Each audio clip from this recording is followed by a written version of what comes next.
Hello everyone, my name is Kylen and welcome back to my channel.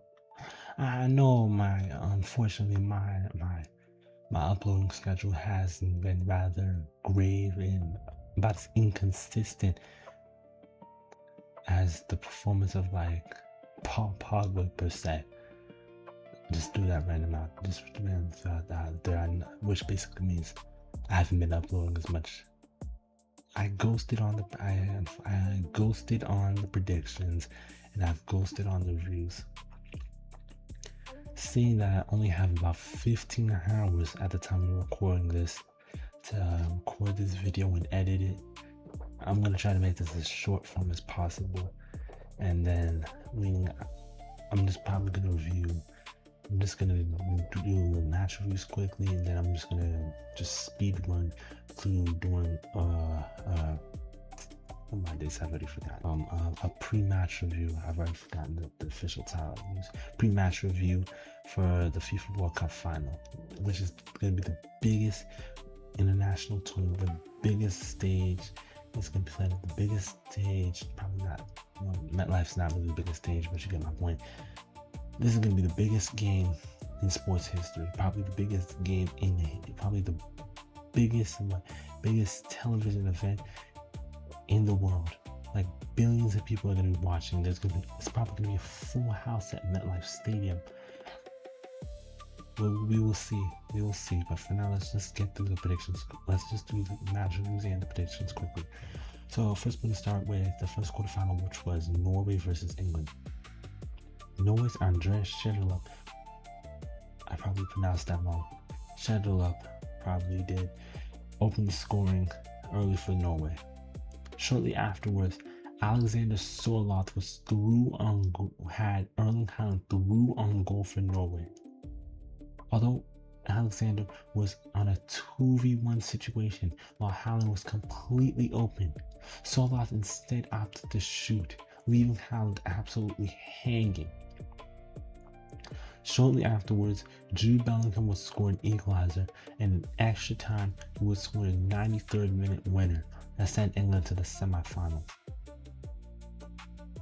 Now, there are a lot of people that are saying if Sørloth passed, England wouldn't have won, nor would have been to the semifinals. But there are also people saying that Norway wouldn't have won because Jude would have had his 2 goals and it would have been 2-2. England probably could have scored more, and they could have won on penalties. What people are forgetting, however, is that Jude scored his 2nd goal in the 93rd minute.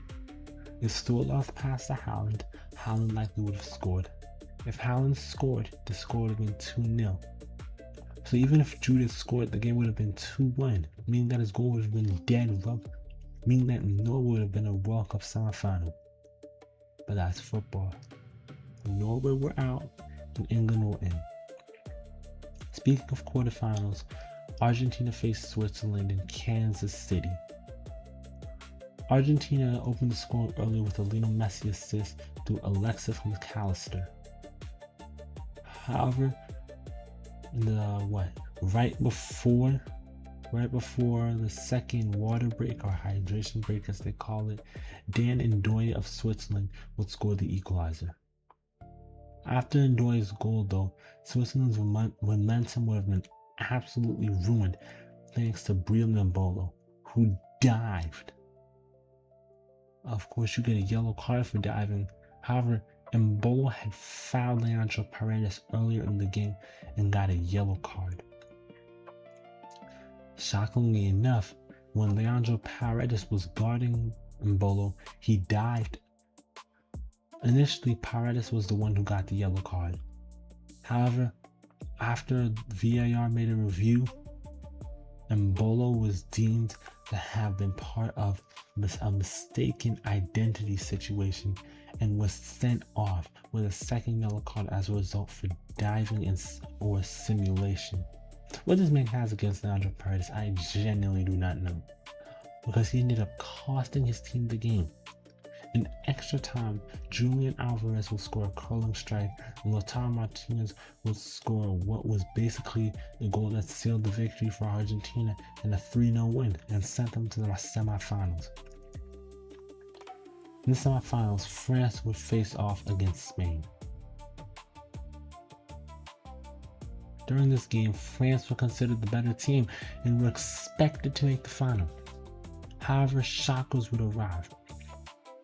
Right before the water break, the first one, Lucas Digne, or maybe Dean, would foul Lamine Yamal in the penalty box by hitting him in the hip with his cleats. Sure enough, Spain would win the penalty. Mikel Oyarzabal would step up and he would score the opener for Spain. So now it was time for France to lock in. However, they could not break through, no matter how hard they tried. And Pedro Porro would score the second goal for Spain.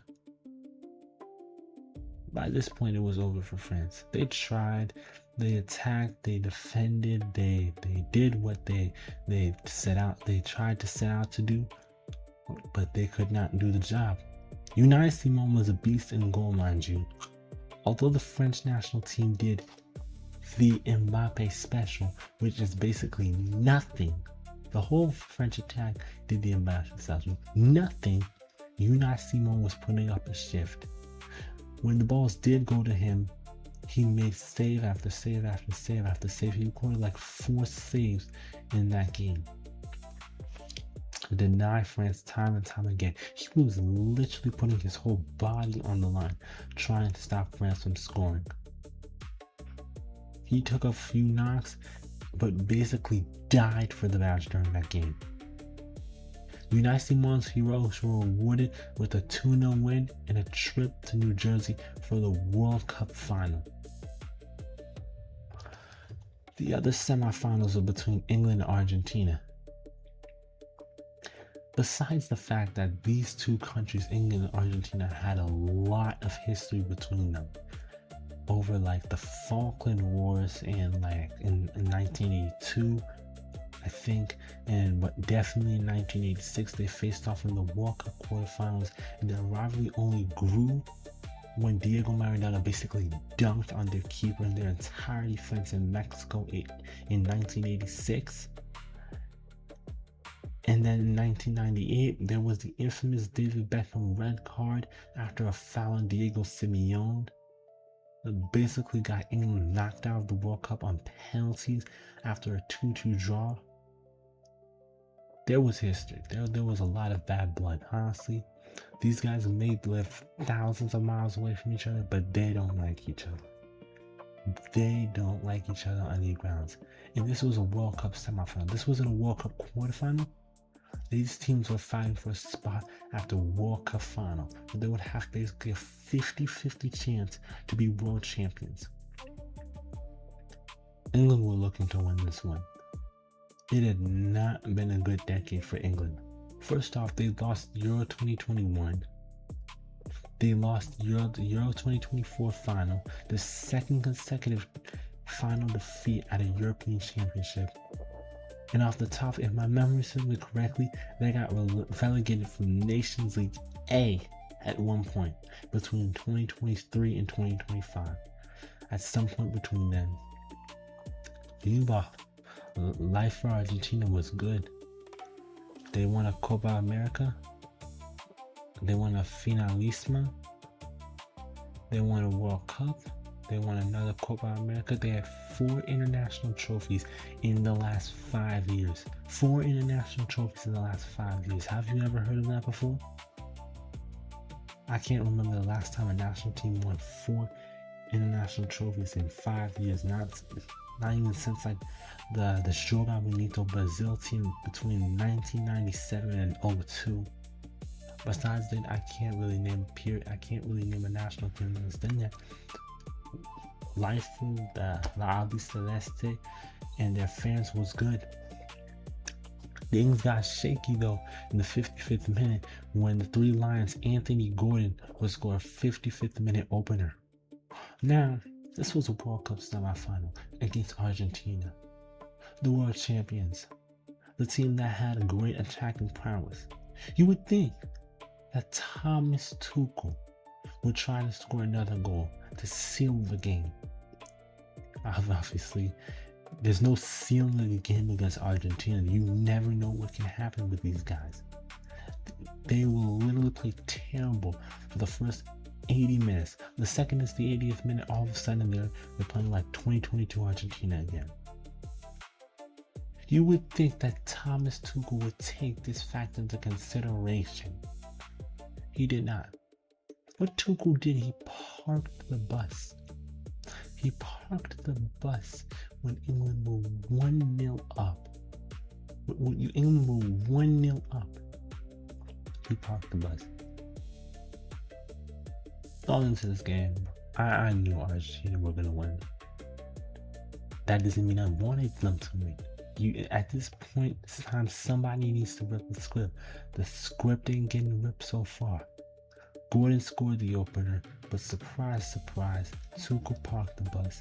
And surprise, surprise, Argentina scored the equalizer to Enzo Fernandez, who scored a banger from outside the box, trying to contend for goal of the tournament in a semi-final.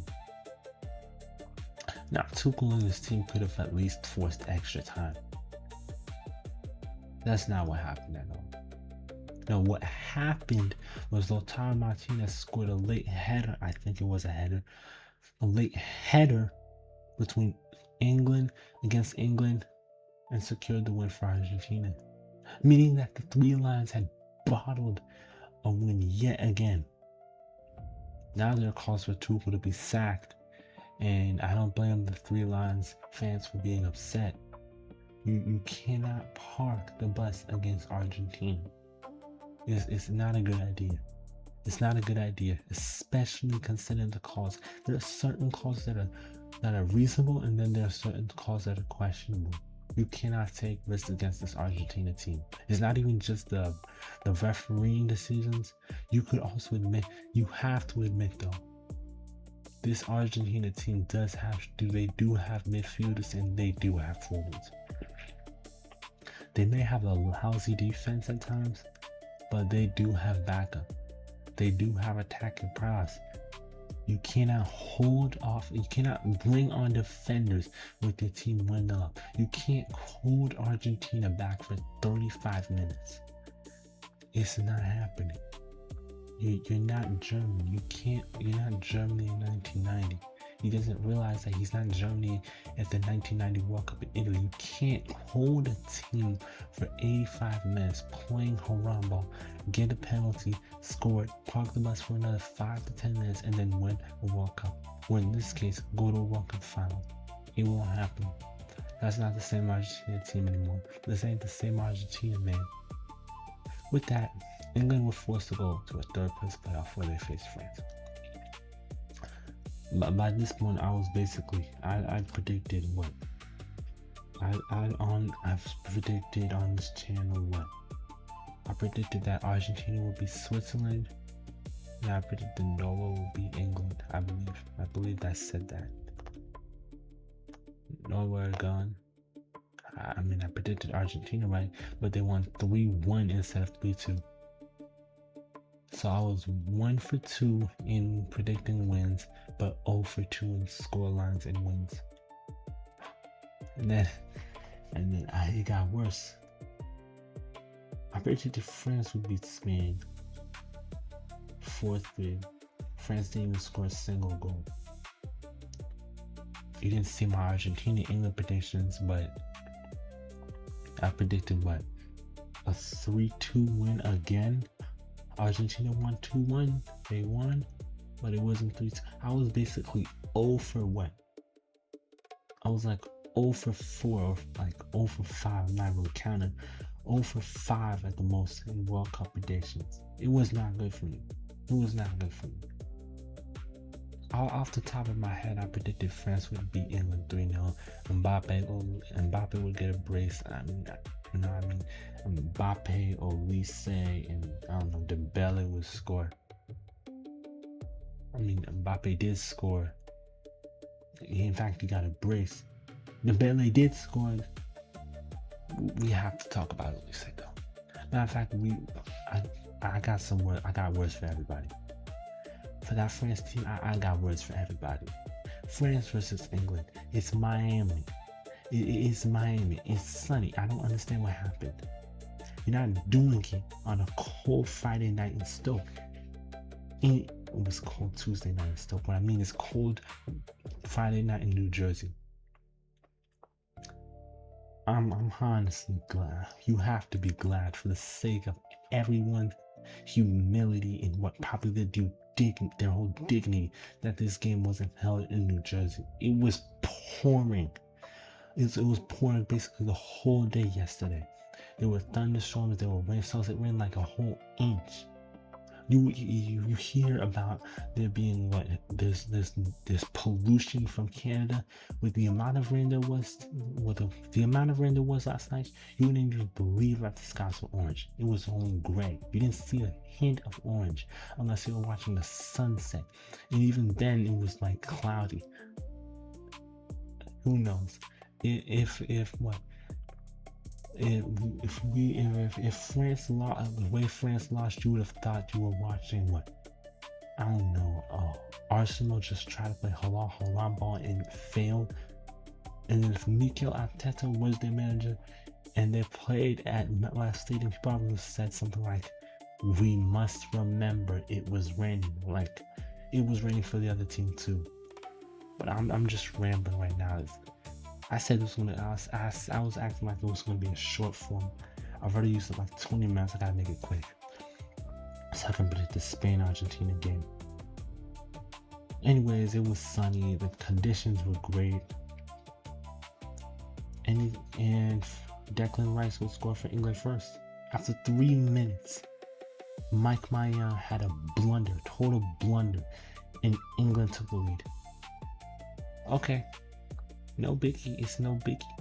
It's no problem. It's France. They've got attack. They've got defense. They've got like one of the best goalkeepers at this World Cup, right? Well, Ezri Konsa from England will score from the corner. He will score a header to put England 2-0 up. Okay, no problem. We can come back. We can score 3 goals. Bukayo Saka scores in the 37th minute in Miami to put England 3-0 up.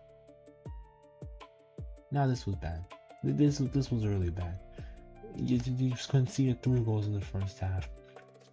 No biggie, right? Guess what happens? In the 46th minute, Bukayo Saka scores the 4th goal of the game. England are 4-0 up. Me personally, if I was French, honestly, I would have turned the game off at halftime. That was arguably one of the worst first halves I've seen from a team at a World Cup. That has to be the only team that performed worse, honestly, was Brazil in 2014. Matter of fact, France were genuinely trying to run it back to the 2014 semifinal between Brazil and Germany. Mind you, Bukayo Saka had a goal. Before he scored his first goal, he had a goal that was ruled out for offside before he pulled a Laurent Balogun and scored in that 37th minute. Mind you, that means England could have been 5-0 up in the first half of the third place match. I generally think the French national team did not care during that first half. The way they were playing, they did not care. They had lost their energy. They'd been totally deprived of all their talents after losing that semifinal. They were drained. They were totally playing for pride in that first half. The defense was all over the place. And let's not start with Mike Maignan. The decisions Mike Maignan was making through that first half were genuinely abysmal. He came off his mark so many times, you'd have thought he was a sweeper keeper. He's clearly not a sweeper keeper. You conceded 4 goals in the first half, coming off your mark like 3 times. Like the French team were blocking shots. The defense was scattered though, and Maignan was just moving around trying to chase the ball as if it was going to come to him instead of getting back into his net and trying to stop the shot. He didn't. England were 4-0 up at halftime, and everyone ruled France out. By that point, the French national team had been declared frauds. Even though they had what has to be the most expensive attacking lineup at a World Cup in history, They were just frauds. They'd been expected to make a World Cup final. They didn't make it. They'd been expected to at least go head to head with England. They'd been embarrassed in the first half. Didier Deschamps brought on the likes of Bradley Barcola and Ousmane Dembele, along with Lucas Digne, to help out in the defense and attack. Me, in the second half, I was like, there's no point. There's no way England bottle a 4-goal lead. There's no way they pull a PSG and then bottle a 4-goal lead. It's impossible. What happened next was the fact that Kylen Mbappe scored a goal in like the 40th minute to make the game 1-4. I'm like, there's no way. And then a few minutes later, like in the 54th minute, Bradley Barcola scores to make the game 2-4. At this point, I was sweating. By this point, I was like, oh my days, there's no way. In the 66th minute, Kylian Mbappe scored his brace and made the game 3-4. I'm like, there's a way. There's genuinely a way. They're bottling it. England are pulling off what they did against Argentina. They're truly bottling it. Bottling a 1-goal lead is one thing, but imagine bottling a 4-goal lead like that. At the same time, Kylian Mbappe just has a knack for these kinds of things. He has a knack for making national teams sweat. Look what he did in 2022. He made the entire country of Argentina panic when he scored 2 goals in 95 seconds to equalize for France. He made them sweat again in extra time when he scored a penalty to equalize yet again and get a World Cup hat-trick, only the second player to do so. And the first to do it in this century. And now here he was 3.5 years later doing the same thing against England, getting a brace to put France back into contention. The English people were sweating. They knew they were bottling it. They knew they were hosts. They knew things wasn't looking good. And then there was Michael Olise. Michael Olise by that point had probably 6 assists by that point. Equaled Pele's record. He basically cemented his name into history, getting 6 assists in 8 World Cup matches. I said patches for some reason, sorry. He had the opportunity to be the hero and equalize this game for France. Well, I'm saying he had the game for equalize this game for England. I shall use that. We talk about Tuchel being a German spy. When Thomas Tuchel made his World Cup squad and released it in May, everyone come to the conclusion that he was a German spy and he was just there to sabotage the English national team. Well, most of us had forgotten about that fact that we were calling him a spy up until the semifinals. When he got into the semifinals, England looked like it was coming home. Then England bottled it. He was declared a German spy. Speaking of spies, Michael Olise must have been an English spy. What you may not know about him is that he was actually born in London, but he chose to represent France. So here he was, facing the country of his birth. He's through on goal. He's shooting at point blank range. He has the goal at his mercy. Dean Henderson can't catch this ball if Olise strikes it right.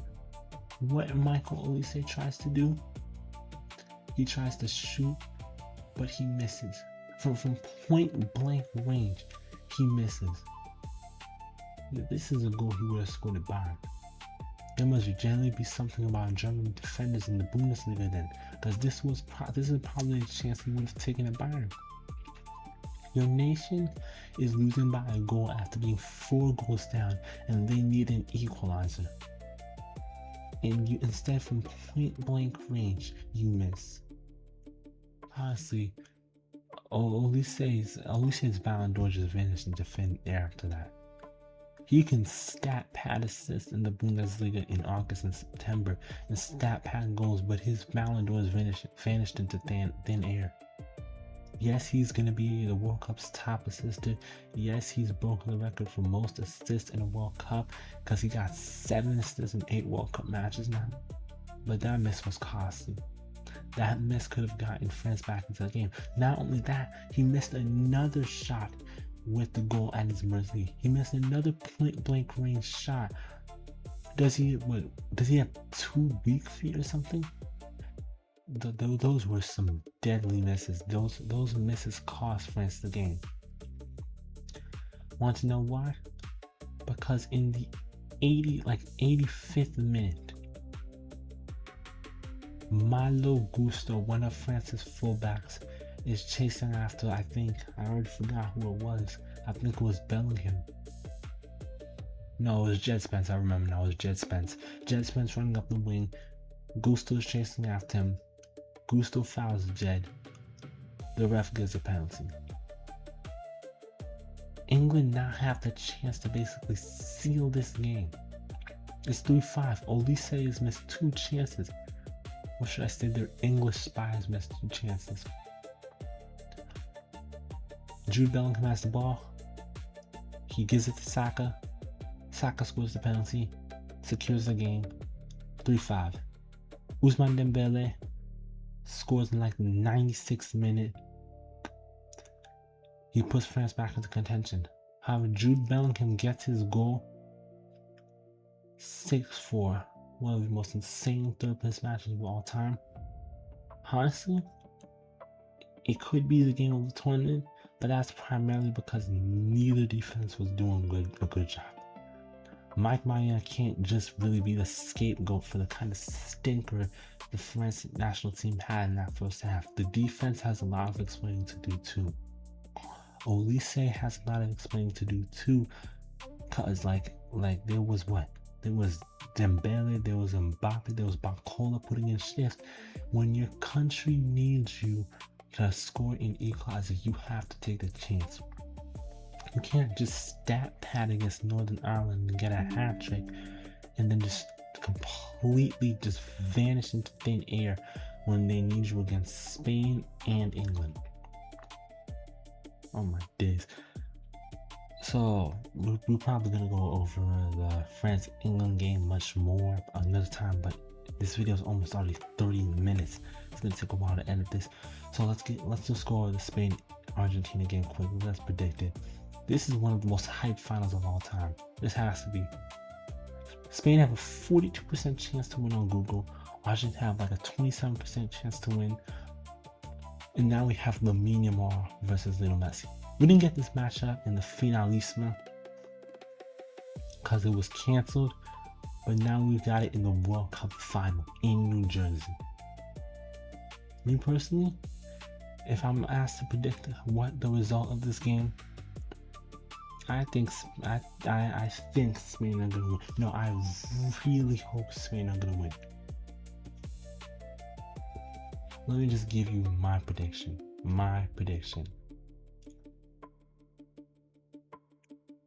I see Mikel Oyarzabal about opening the scoring for Spain, only for Lionel Messi to get an equalizer.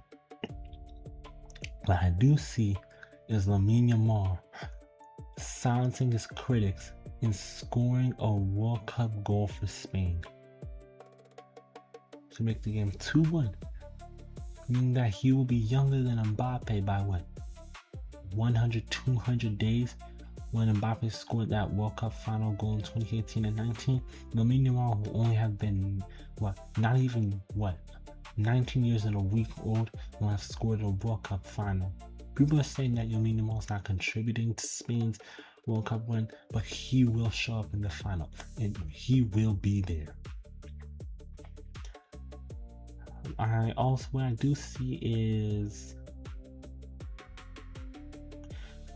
What I do see, and I predict that personally, Marino will come off the bench and he will score to make the game 3-1. after the halftime show and the halftime team talks and all that jazz, Lautaro Martinez will score. However, what I do see is Oya is about getting his brace and to make the game 4-2. We'll have a 4-2 final. Lamine Yamal will win the World Cup at 19, and Messi and Argentina won't win. That's my prediction. In reality, please Argentina, please Spain, please give me more. Por favor, señor. Please don't let Argentina win. Oh my God, the game was shaking. Please don't let Argentina win the World Cup. Don't let them do it, okay? Football, everyone, I guarantee you. I guarantee you it'll be 3 p.m. midday. Every football fan that's not Argentine will hate watching Argentina and love watching Spain. You have to feel for Real Madrid fans because now they have to choose between Spain winning a World Cup with 0 Real Madrid players and Argentina winning a World Cup with that Celeste being led by Lionel Messi, the greatest ever rival of their favorite player, Ronaldo. That's true confliction. That's true confliction, but that's just what I predict. Now I did say that I was gonna talk about the team's runs, but this video is already long form. Actually, this is probably like the longest video I've ever recorded. So I'm gonna go over Spain and Argentina's runs in the post-match review for Spain and Argentina, and I'm gonna go over a lot more stuff between the game later. But for now, that's all I've got. That's it. But please, Spain, please Lamine Yamal, por favor, please Oyarzabal, please Alex Mahina, please Unai Simon, please Dani Olmo, please Michelino, please Marco Correa, do what you do against France and shut Messi down. Don't give him any space. Don't give Martinez any space. Don't give Enzo Fernandez any space. Don't give Alexis McAllister any space. Don't give Nico Paz any space. Don't let them win. Football may genuinely lose if Argentina wins later. I made my prediction and I made my plea. That's it. I'm actually gonna go to bed. I'm gonna end this video. I'm gonna try my hardest to get this out before 3, but that's it for me. I'll be doing I'll be doing the post-match review. I'll be releasing that no later than like between Wednesday and Thursday, probably. With that, I'll cover Argentina and Spain's World Cup journeys,